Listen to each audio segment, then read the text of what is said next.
octubre de 1967, mientras luchaba en una revolución lejana e infructuosa.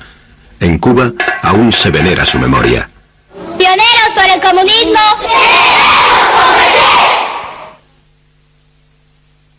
Che es admirado incluso por aquellos que menospreciaron su ideología. No fue un dirigente guerrillero o un dirigente político especialmente inteligente, pero sí fue un comandante guerrillero carismático, muy querido por la gente con la que trabajó y con la que luchó. Era el primero en ir al combate, era el hombre que se arriesgaba y no decía haz, sino vamos a hacer. El Che Guevara.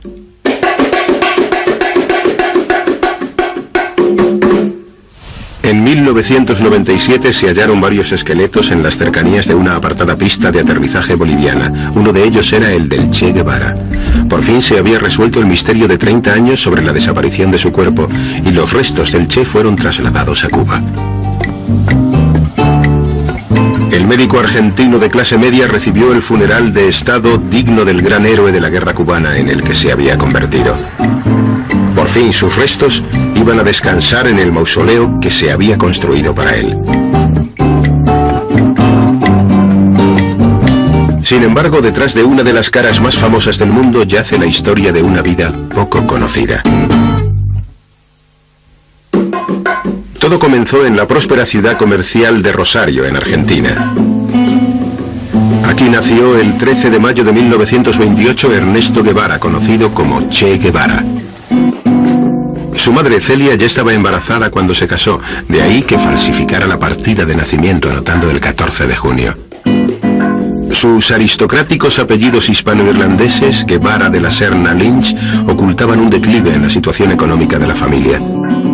Dicha incertidumbre económica supuso que el lugar de nacimiento de Ernesto fuera solo el primero de una larga lista de casas, un inicio inquieto para una vida inquieta. Durante su infancia, la familia de Ernesto recorrió el país sin rumbo fijo, mientras su padre probaba fortuna como ranchero, metalúrgico y terrateniente, lo que mantuvo a Ernesto, a sus dos hermanas y a sus dos hermanos al borde del desastre económico. La estabilidad en la vida de Ernesto vino de manos de su abuela, Ana Isabel, su tía Beatriz y sobre todo de su madre, Celia. Celia era una mujer decidida y protectora con su hijo preferido. Le inculcó a Ernesto un deseo de aprender que le acompañaría toda la vida.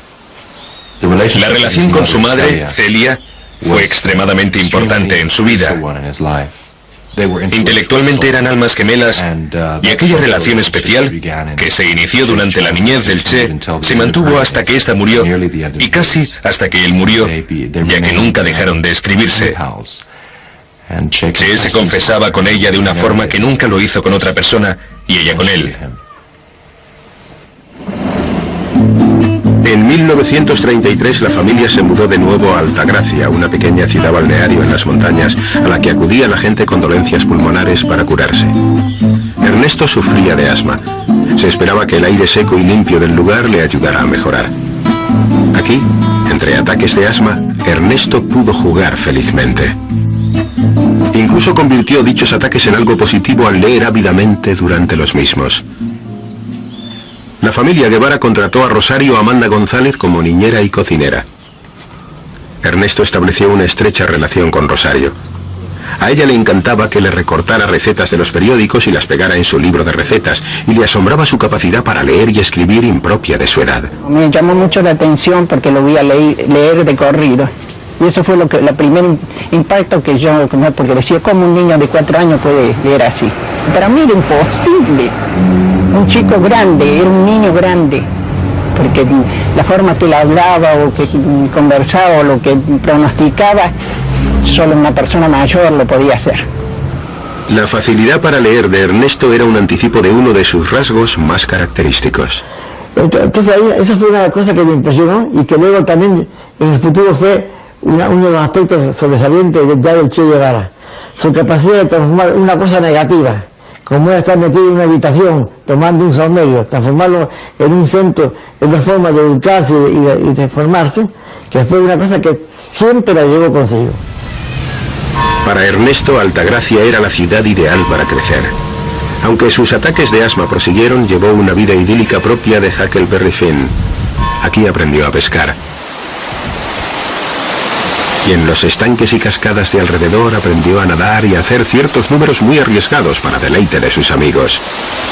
Ernesto, bastante corajudo, se tiraba de arriba. Era un pozo, cuando el agua era muy helada. Y había que calcular muy bien para caer en el lugar.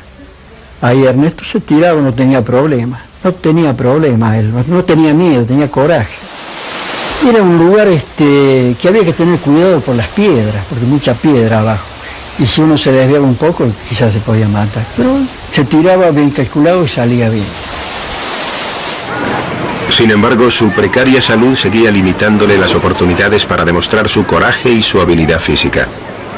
A periodos de bienestar y de gran energía seguían otros marcados por la enfermedad.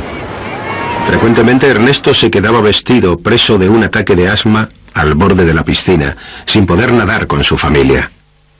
Sufría de muchos ataques muy fuertes.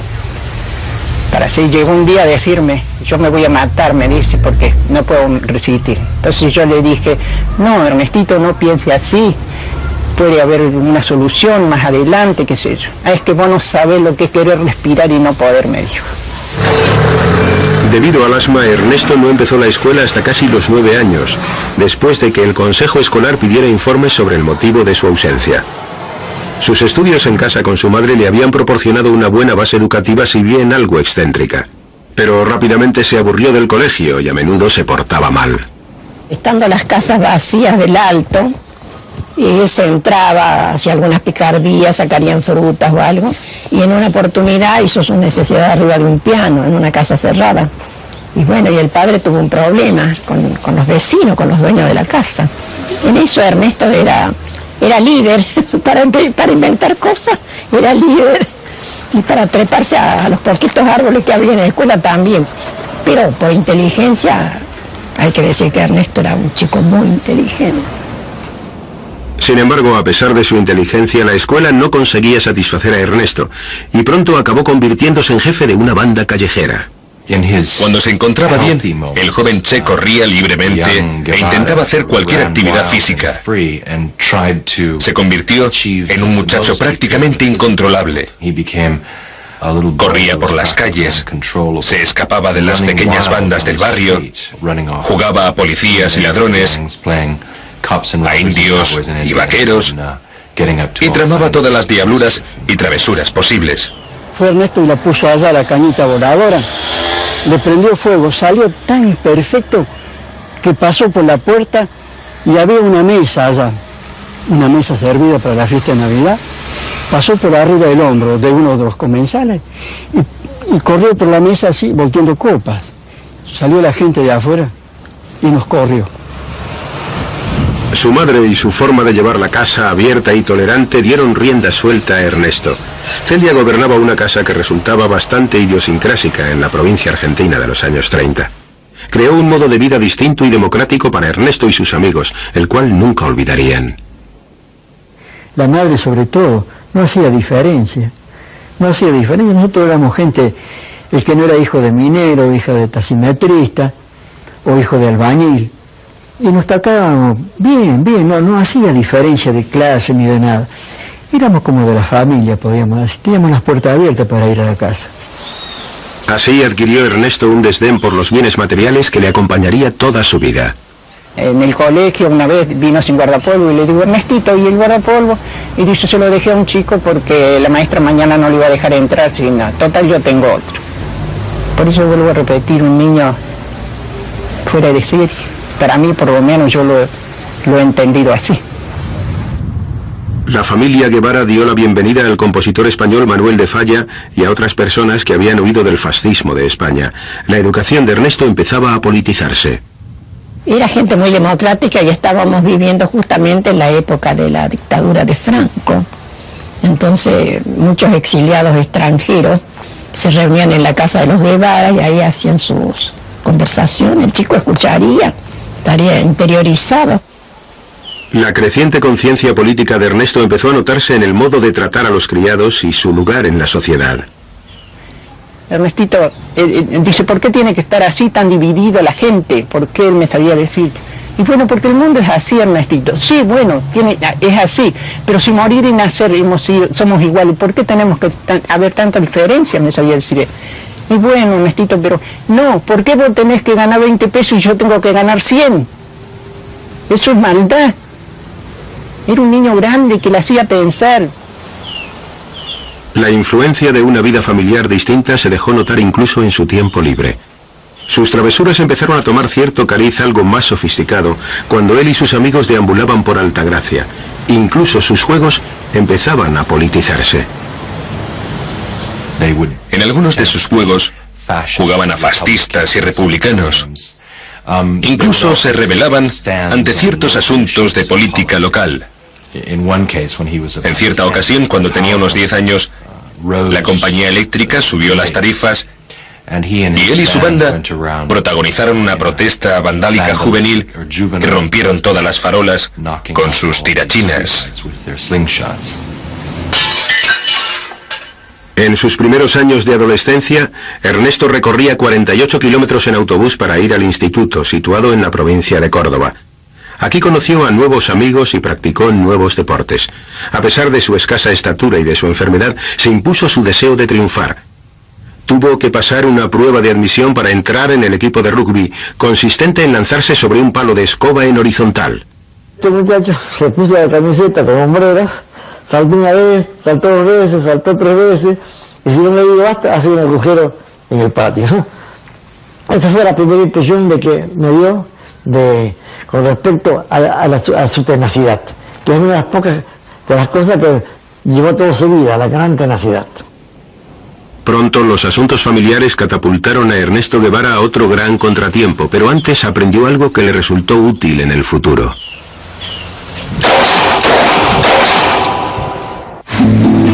En marzo de 1947 la familia Guevara se trasladó a Buenos Aires, dejando atrás Altagracia y sus montañas. A dicho traslado le siguió otra crisis económica y la ruptura del matrimonio de los padres de Ernesto. Celia no pudo soportar por más tiempo las infidelidades de su marido. El padre de Ernesto fue desterrado al sofá, rodeado de una vida familiar ruidosa y caótica. Para el vecindario de clase media al que se trasladó la familia Guevara, su comportamiento resultaba algo excéntrico, por no mencionar a Ernesto, que con sus 18 años estaba volviendo algo más que excéntrico. El joven Guevara era bastante iconoclasta. Le gustaba destacar y al final de su adolescencia, sus amigos le pusieron el mote que a él tanto le gustaba de el chancho o cerdo. Llevaba una cazadora de nylon que nunca lavaba. Decía que sus pantalones podían quedarse de pie ellos solos. Le gustaba llamar la atención y eso era algo de lo que todos sus amigos hablaban y por lo que le recordaban. Ernesto había intentado ser ingeniero, pero la muerte de su querida abuela de apoplejía, junto a su deseo de encontrar una cura para el asma, le hicieron decidirse por la carrera de médico. En mayo de 1947 se matriculó en la Universidad de Medicina de Buenos Aires. Sin embargo, Ernesto Guevara también había desarrollado un gran deseo por recorrer mundo. La inquietud de su niñez continuaba, aunque ahora estaba solo. Montó un pequeño motor en su bicicleta y aprovechó las vacaciones para realizar un viaje en el que explorar Argentina, la Argentina que aún no conocía, un mundo nuevo. El viaje le causó una profunda impresión. Ernesto recogió en sus cuadernos los pensamientos y las ideas políticas que poco a poco iban ocupando su mente. A raíz de ese viaje se volvió sumamente reflexivo sobre lo que había visto y se empezó a preguntar sobre la política de la vida. Se podía ver que algo nuevo estaba fraguándose en su interior. Claramente tenía una visión filosófica de la situación y le interesaba discernir algunas de las respuestas a los problemas del mundo, llenando su cuaderno con lo que veía a su alrededor, el contraste entre ricos y pobres. Sin embargo, ocurrió algo que casi puso fin a los viajes de Ernesto en bicicleta y en autostop. Se enamoró. María del Carmen Ferreira, Chichina, era de familia acomodada, pero el carácter iconoclasta de Ernesto y su aspecto desaliñado no le gustaron, y tampoco sus ideas radicales y sus extraños viajes. Era muy romántico, los dos, Pero era muy romántico pensar que ella, que era de una familia acomodada de la alta burguesía, no solamente de la media burguesía como Ernesto, como la familia de Ernesto, sino de la alta burguesía, iba a soportar eso de que el novio de su hija saliera en una motocicleta a recorrer América Latina. Había pocas perspectivas de matrimonio, de modo que en enero de 1952 Ernesto, acompañado de su amigo médico y jugador de rugby Alberto Granado, volvió a embarcarse en otro viaje. El viaje comprendía gran parte de América del Sur. Sin embargo, a los pocos días la moto pasó a mejor vida y los dos continuaron su viaje en diversos medios de transporte, llegando incluso a viajar de polizones en un barco. De nuevo, la expedición puso a Ernesto en contacto con los pobres. Empezó a asociar su difícil situación con las injusticias sociales impuestas por el imperialismo económico de los Estados Unidos. Así fue como empezó una relación de profundo odio hacia el tío Sam, que marcaría toda su vida. La conciencia social del médico y del estudiante les llevó a una colonia de lepra en Perú. La obstinada sinceridad de Ernesto salió a relucir cuando le presionaron para que diera su opinión acerca de un libro mediocre escrito por un experto en lepra. Y yo con una rabia terrible le digo, pero Ernesto, ¿no te da vergüenza? Este hombre nos ha atendido como uno nos merecíamos, nos ha dado dinero para que vayamos al leprosario San Pablo, nos ha matado el hambre todos estos días. Y entonces, la única parte negativa que él tiene, que un mal escritor, se lo estrellaste por la jeta. Y entonces Ernesto sí puso esa cara que él ponía. Dice, pero Alberto, bueno, viste que yo no quería hablar. El siguiente prefería no decir nada para no ofenderlo, pero si tenía que hablar, tenía que decir la verdad. Y eso es una cosa que siempre también acompañó al Che por toda su vida. Al marcharse de la colonia, los leprosos les construyeron una balsa, la Mambo Tango, con la que prosiguieron su viaje por el Amazonas. Los leprosos formaron una banda y en el momento de adentrarse en el Amazonas, tocaron un poco de música para ellos. Ernesto escribió a su madre escribiendo esta escena, espantosa, pero bastante lírica, del violinista sin dedos y el acordeonista sin nariz, que tocaban a la luz de una extraña linterna a orillas del Amazonas. No obstante, es evidente que este tipo de contacto le afectó profundamente.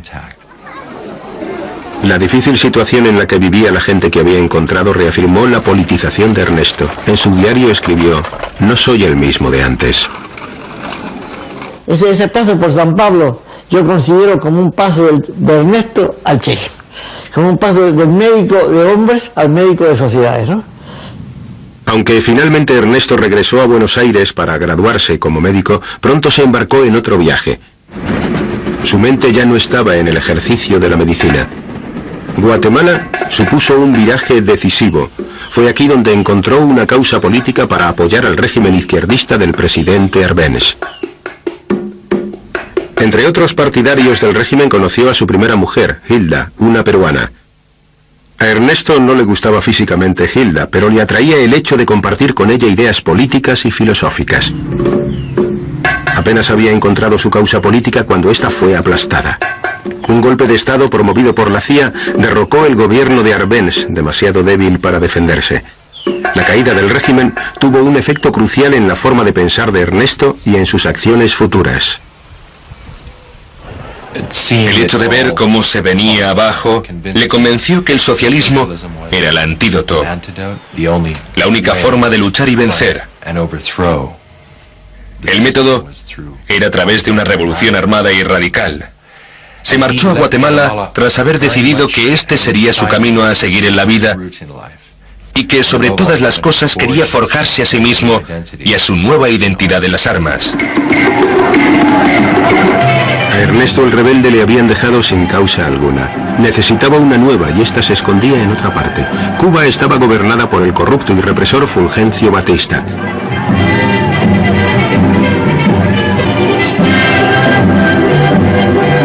Los norteamericanos y otros extranjeros inundaban La Habana, una ciudad repleta de placeres ocultos para los de casa. El dinero y la influencia norteamericana dominaban el país, pero lejos de las lujosas salas de fiestas, había otra historia.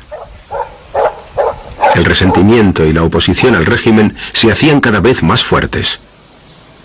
El líder de la oposición, Fidel Castro, atacó los cuarteles del ejército. Fue encarcelado por ello y tras su liberación se exilió a México, desde donde planeaba el derrocamiento de Batista. Ernesto Guevara ya estaba en México. Pronto él y Castro se conocerían. Castro estaba planeando invadir Cuba y Ernesto se unió a su causa pocas horas después de conocerle. Juntos conspiraron y fueron encarcelados por conspiración. Eran como dos almas gemelas infundidas de fervor revolucionario. Che había encontrado su causa y a un mentor. Si no se hubiera encontrado con Fidel no hubiera sido nada, ¿no? Pero bueno, como te digo, siempre creía en las armas, pero nunca había encontrado con alguien que lo había hecho. El hecho que dijo, que Fidel no dijo, voy a mandar una expedición, dijo, voy a invadir Cuba. Entonces, esas eran las cosas que al Che lo convencía, ¿no? El hombre que decía, que predicaba con el ejemplo. Ernesto emprendió una nueva vida con los rebeldes. Las expediciones a las montañas formaban parte de un duro plan de entrenamiento para ponerles en forma de cara a la lucha que se avecinaba. Su vida estaba cambiando radicalmente. Incluso se produjo un cambio en su identidad. Ya había empezado a llamarse a sí mismo Che, que era un apodo que los cubanos le habían puesto ya que la primera vez que le vieron estaban con otros argentinos y entre argentinos siempre se estaban diciendo Che, Che, Che, que significa hey tú. Es una muletilla, un modismo argentino. Así es como empezaron a llamarle el Che argentino, el Che Guevara. Por aquella época el Che Guevara tenía una hija, Hildita. Sin embargo, los asuntos familiares pasaron a un segundo plano ante sus ideas y sus acciones políticas. La invasión de Cuba empezó el 2 de diciembre de 1956. Che había zarpado desde México con Fidel Castro y otros 80 guerrilleros. El Che Guevara había encontrado lo que había estado buscando. No había marcha atrás.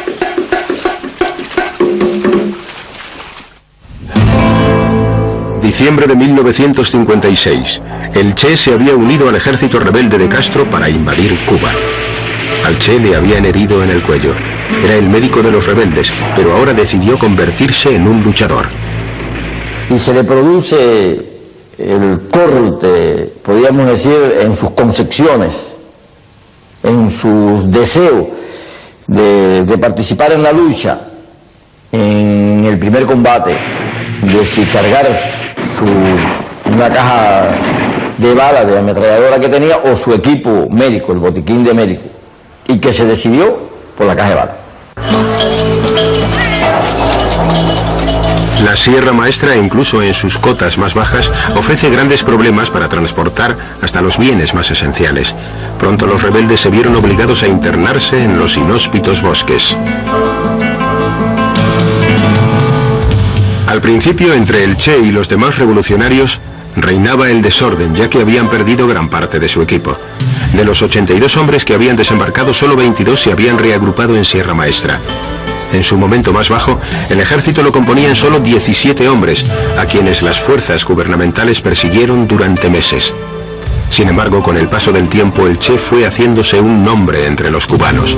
Su austeridad y su abnegación en los momentos difíciles le valieron el respeto de los demás. Empezó a crearse una aurea casi mística entre los cubanos y la gente que le rodeaba, quienes le consideraban un argentino dispuesto a morir por su causa en Cuba.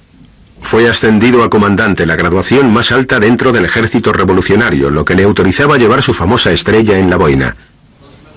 Ansioso por estrenarse en su nuevo cargo, el Che decidió atacar el destacamento de la pequeña ciudad de Huesito, situado en las estribaciones de Sierra Maestra. Con dicho ataque, los rebeldes esperaban abastecerse con nuevas armas. El Che y sus hombres rodearon a los soldados del gobierno y les hicieron prisioneros, además de saquear e incendiar el destacamento. Destruyeron también los puentes de la ciudad, lo que impidió que el ejército les pudiera perseguir. Siempre con el temor de ser descubierto por las tropas de Batista, el Che al final tuvo que buscar un nuevo refugio adentrándose aún más en las montañas. Aquí, en la mesa, los hombres se entrenaban para la lucha que se avecinaba, pero el Che también les había construido un hospital, una carnicería e incluso una fábrica de puros.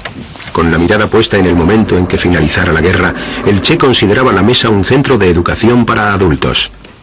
Aquello se constituyó en una escuela. además de todas estas cosas del combate, era una escuela en que teníamos que aprender matemática. No se puede perder de vista que en la Sierra Maestra habíamos muchos analfabetos, que no sabíamos leer y escribir, muchos campesinos. Y entonces, bueno, una de las cosas que el Che quería era eso, enseñar a leer y a escribir a todos los que estaban en su columna. El Che era bien considerado entre los demás oficiales y entre sus subordinados. Era justo con los hombres que estaban bajo su mando y nunca abusó del poder con ellos, pero también podía ser cruel e insensible. En cierta ocasión descubrieron a un traidor. Los rebeldes le desenmascararon y le juzgaron. Confesó y Fidel le condenó a muerte. El Che estaba allí, nadie dio un paso hacia adelante. El Che sí, dio un paso hacia adelante y le disparó en la cabeza. Creo que aquel fue un momento importante para el Che en la construcción de su identidad revolucionaria. Creo que se dio cuenta que era el momento de la verdad, cuando uno debe tener muy claro cuál es el objetivo final, si va a realizar acciones como esa. El Che, Fidel y sus oficiales se preparaban, reclutaban hombres y planificaban las acciones. Además se preocuparon por difundir sus ideas mediante la edición de un periódico y aumentando sus comunicaciones con el mundo exterior.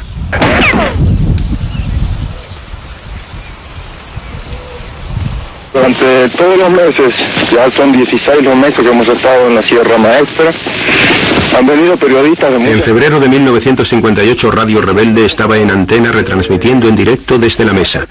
Apenas sin aliento por causa del asma, el Che regularmente se dirigía por radio al pueblo de Cuba, haciendo publicidad de su causa. Cubano, para dar al pueblo de Cuba el primer saludo que tengo oportunidad. El Che conoció a su segunda mujer, Eleda, otra revolucionaria. Se había alejado de su primera mujer y de su hija, quienes habían regresado a Perú. Aleida llegó al campamento, tuvo que quedarse porque estaba muy buscada por los órganos de la seguridad y de represión de la dictadura. Ella era muy bonita y de entrada simpatizaron y se fue creando una relación entre ambos. Ella empezó a participar en todas las actividades con nosotros. Durante la ofensiva final hacia La Habana tuvo lugar la decisiva batalla de Santa Clara. La ciudad era el último bastión de la estrategia defensiva de Batista, además de un centro de comunicaciones fundamental, tanto que si caía, la guerra estaba perdida. Batista envió un tren lleno de armas y de municiones. El Che cogió una excavadora y ordenó a sus hombres que arrancaran una parte de la vía.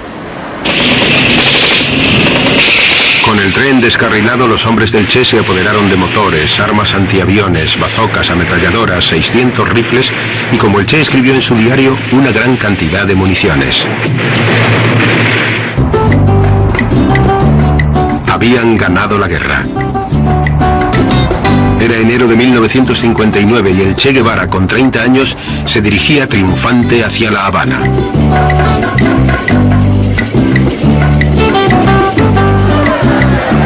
La guerra se había ganado 2 años después del casi desastroso primer desembarco en la playa. Fidel Castro era el líder del pueblo cubano. Castro convirtió al Che Guevara, el guerrillero revolucionario, en una mezcla insospechada de administrador y burócrata. En Cuba, la guerra revolucionaria se había ganado. Era enero de 1959 y el primer trabajo en tiempo de paz del Che Guevara fue como comandante de la fortaleza de la Cabaña, donde realmente era el jefe militar. Por primera vez el Che tenía una oficina en la que trabajar y una gran variedad de tareas administrativas que realizar. Una de ellas era supervisar los juicios de guerra a criminales y colaboradores. Había que deshacerse de los enemigos. Elegido por Castro, el Che era fiscal supremo. Fueron unas 55 las ejecuciones mediante pelotón de ejecución y se produjeron en uno de los viejos fosos de la fortaleza. Hay torturadores que de golpe y esas cosas que no se sentenciaron a la máxima pena. Pero sí torturadores de sacar ojos, de sacar uñas, de sacar testículos, eso sí, y asesinos de niños, de mujeres, de revolucionarios. Siguiendo las órdenes del Che, las ejecuciones se hicieron contra un árbol ante una pared.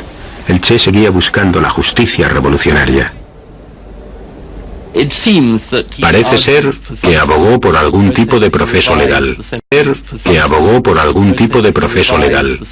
Revisó cuidadosamente las sentencias y creo que fueron ejecutadas unas 50 personas de unas 500 posibles, lo que significa que tenía la capacidad de imponer la justicia revolucionaria. Sin embargo, parece ser que hizo esto respetando los límites del decoro. El Che tenía una casa en la cabaña y algo parecido a una vida familiar. Se produjo un reencuentro muy emotivo con sus padres, sobre todo con su madre, y el Che, divorciado de una decepcionada Hilda, se casó con Eleda. A veces no te manifestaba su cariño hacia ti directamente, pero indirectamente sí lo hacía. Me dice, ¿vos crees que yo me puedo casar en tu casa? Digo, ¿cómo no se va a casar en mi casa si usted me dio la casa? Y se casó en mi casa, pero no solo hizo eso, sino que yo soy uno de los testigos de la boda. Cuando vinieron todos los comandantes y vino toda una serie de gente que tenía más relaciones con él que yo. Castro también le confió al Che la misión de emisario en el extranjero, lo que le llevó a viajar por todo el mundo en busca de apoyo para el nuevo régimen. Tuvo un gran éxito, sobre todo en la Unión Soviética, donde consiguió buenos acuerdos de voluntad, comerciales y armamentísticos. Recibimiento tributa el pueblo al comandante Ernesto Guevara, quien llega a Cuba después. El Che hizo varios viajes con éxito al extranjero. En Cuba era una estrella. Poco después, algo le convertiría en un ídolo y en una superestrella en todo el mundo. El acontecimiento fue puramente accidental. La carga de un barco de las fuerzas militares había explotado en el puerto de La Habana, causando la muerte de 100 personas. Al día siguiente, el Che y otros líderes aparecieron cogidos del brazo, encabezando el cortejo fúnebre. Un poco más tarde, un fotógrafo divisó al Che mientras escuchaba las oraciones funerarias y casi por accidente hizo la fotografía más famosa del Che y una de las imágenes más famosas y más influyentes del siglo. Conocí a Guevara una noche en una embajada de La Habana. Estaba paseando, con la camisa abierta hasta el pecho. Era un hombre joven y sumamente atractivo. Recuerdo que la gente dejó de hablar cuando él entró. Fue algo extraordinario. Era como una estrella del rock. Era de esa clase de personas que cuando entran en un sitio ejercen esa especie de efecto carismático sobre los demás. No se preocupen, porque no es de mi propia inspiración, como dicen. Castro nombró al Che director del Banco Nacional. El banquero novato recompensó la fe que Castro había depositado en él al sacar de Fort Knox las reservas de oro de Cuba, salvando a Cuba de la bancarrota cuando los Estados Unidos congelaron sus activos. El riguroso Che se tomó muy en serio su nuevo trabajo. Era muy frecuente verlo a las 12 de la noche leyendo un libro, una novela o estudiando matemáticas para poder dominar la ciencia de gestión de toda la industria. Y a veces estaba en el propio baño de la habitación y leyendo permanentemente. El Che tuvo 4 hijos más con Eleda. Su primera familia había vivido los tiempos de guerra y la segunda el tiempo de paz. Sus nuevas obligaciones, tanto oficiales como voluntarias, le dejaban poco tiempo para la vida doméstica. Prácticamente toda la semana la pasaba trabajando y estudiando y apenas el domingo era que tenía unas horas para la familia. Incluso el domingo también hacía trabajo voluntario y esto siempre trae como consecuencia, ¿no? Digamos, esta duma que tengo, que no en el recuerdo, no tengo vivencias con mi padre. El armamento convencional soviético había estado llegando a Cuba a raudales. Cuando las armas subieron de categoría, estalló la crisis con los Estados Unidos. La Unión Soviética había instalado misiles nucleares en suelo cubano. Su objetivo eran los Estados Unidos, el país que el Che tanto odiaba. Guevara era un antiamericano a ultranza. Odiaba de verdad a los americanos. Estaba encantado con que los rusos hubieran instalado misiles, lo cual, según él, asustaría a los americanos y haría que la guerrilla, bajo la protección del escudo nuclear ruso, fuera más posible en Latinoamérica. I call upon Chairman Khrushchev to halt and eliminate this clandestine, reckless, and provocative threat to world peace. La Unión Soviética recapituló y los misiles fueron retirados. El Che perdió toda posible fe en la Unión Soviética y en su forma de comunismo. Guevara estaba realmente furioso. Pensaba que nadie antes había sido tan pusilánime. Básicamente, pensaba que hubiera sido mejor haber ido al borde de una guerra nuclear. Es como si no le hubiera importado que todo Estados Unidos hubiera desaparecido del mapa. Es algo típico que alguien que no sabía nada sobre armas nucleares y sus efectos tomara esta actitud absolutamente inflexible. Las ideas políticas inflexibles del Che no tenían cabida en una Cuba en tiempos de paz. Naturalmente apoyó a los norvietnamitas, pero había nuevos países que necesitaban su ayuda, nuevas revoluciones por las que luchar. El Che era el hereje sin pelos en la lengua que tenía una fe mística en su visión de cambio. Un cambio dramático. Y llegó el momento en que el Che tenía que marcharse. El Che había completado su trabajo como administrador en La Habana. En el fondo era un revolucionario. A principios de 1965 surgió en Centroamérica la oportunidad de una nueva revolución. Había renunciado a las comodidades de su casa en La Habana para seguir la revolución armada. En abril de 1965 fue el líder de la insurrección apoyada por Cuba ocurrida en el Congo, pero surgieron problemas con sus aliados africanos. Los soldados se iban a los burdeles que había en la parte del lago que daba a Tanzania. Y normalmente se iban durante los fines de semana incluso con sus novias. En mi opinión, Guevara pensó que aquello era increíblemente indisciplinado y nada serio. La aventura resultó un desastre, y en poco tiempo el Che y sus soldados se habían retirado. Para los cubanos, sus camaradas africanos eran soldados poco satisfactorios. No sabían encarar el fusil. No sabían el cerrar un ojo, era muy difícil cerrar el ojo para buscar el ojo directriz. Todas estas cositas aparentemente se resolvían en un día, pero no era en un día. No, se negaban a hacer trincheras porque decían que los huecos eran para los muertos. Fue en el Congo donde el Che recibió la noticia de la muerte de su madre. Había perdido a su alma gemela, a su mejor amiga de toda la vida. Siempre había estado muy unido a su madre. No había podido decirle antes de abandonar Cuba en qué estaba metido. Sintió profundamente no haberle contado nunca lo que estaba haciendo. Su muerte le afectó mucho. Estaba muy deprimido. Pasó algún tiempo dando paseos a solas, preguntándose sobre qué sería lo próximo que haría. La cara del Che, una de las más famosas del mundo, iba a experimentar una increíble transformación. Para poder entrar y salir del Congo en secreto, su aspecto cambió radicalmente. Para su próximo y último destino tenía que cambiar aún más. El Che Guevara, el romántico revolucionario, se convirtió en el hombre de negocios amable y anónimo. Tomamos impresiones de la arcada dentaria con el objeto de aumentarle la dimensión vertical entre la base de la nariz y el mentón, que le daba un aspecto de medio bobalicón, ¿no?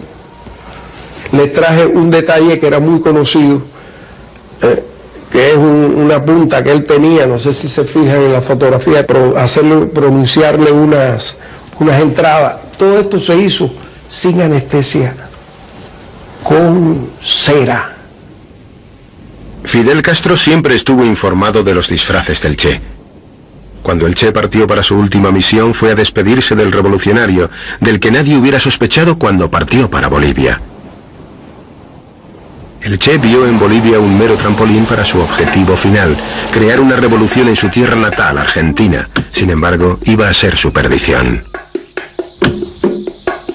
De manera arrogante, el Che se enfrentó a su único aliado potencial. Cuando llegó a Bolivia, lo primero que dijo cuando conoció al jefe del Partido Comunista fue: el jefe soy yo. El fracaso de la campaña no se hizo esperar. La gente a quien se suponía debía ayudar le abandonó. Poco después le descubrieron. El Che y sus hombres, empujados por el ejército, se internaron en esa selva del sur de Bolivia, llena de árboles con espinas y zonas inhóspitas y sin agua. Los hombres empezaron a caer uno tras otro. El propio Che ni siquiera tenía botas, sino unos trozos de cuero atados a los pies. El Che, gravemente enfermo de asma, quebrantó una de sus reglas de oro sobre el secretismo en el campo de batalla. Que como estamos avanzando por los caminos, como estamos contactando con los campesinos están informando al ejército de la presencia de nosotros, y eso es realmente muy peligroso para nosotros. Estábamos obligados realmente por las condiciones concretas en las cuales nos encontrábamos a violar esta regla. ¿No entiende? Realmente, esos son fallos. Permitieron realmente que el ejército conociera por dónde nosotros estábamos, cómo llegamos a la higuera, cómo que nos pudieran realmente el tratar de ir cercando. El Che fue capturado. Le encarcelaron durante una noche y un agente de la CIA le informó de que le iban a ejecutar. El Che reaccionó palideciendo, poniéndose más blanco que la pared, pero rápidamente se calmó y dijo: bueno, mejor. Nunca me habrían capturado vivo. Diga a mi mujer, Eleda, que se vuelva a casar y que intente ser feliz. Y dígale a Fidel que la revolución triunfará. Los agentes de la CIA dijeron que aquel hombre sintió ganas de abrazar al Che. Luego salió de la habitación y le hizo una señal al hombre que estaba esperando fuera, un sargento borracho del ejército boliviano, para que entrara y le disparara del cuello hacia abajo, de modo que pareciera que había muerto por las heridas recibidas en la batalla. El Che estaba esperando y parece ser que le impactó ver el estado en que se encontraba el Che y no pudo dispararle. El Che le dijo: dispara, cobarde, solo vas a matar a un hombre. En octubre de 1967 al cadáver del Che se le inyectó aldehído fórmico para evitar su descomposición y fue mostrado al mundo con orgullo y ostentación. A los bolivianos les preocupaba que la gente no creyera que ese cuerpo era el del Che.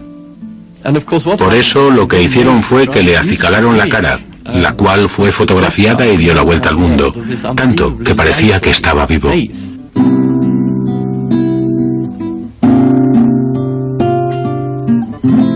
Esta fotografía le ayudó a convertirse en ídolo revolucionario durante 30 años. A sus 39 años, el Che Guevara, hombre, había muerto. El Che Guevara, leyenda inmortal, estaba a punto de nacer. El Che intentó cambiar el mundo y fracasó. Es posible que solo sea un póster o una bandera. Pero hay algo en el Che que siempre molestará a determinada gente. Él representa la capacidad que tiene cada individuo para transformarse y de repente mirar la realidad que le rodea y decir: esto no está bien, voy a hacer algo para cambiarlo. El por qué ha sobrevivido hasta hoy creo que se debe al carácter romántico de su historia. La historia de un hombre que lo tenía todo, que había triunfado y que abandonó todo para luchar por sus ideas.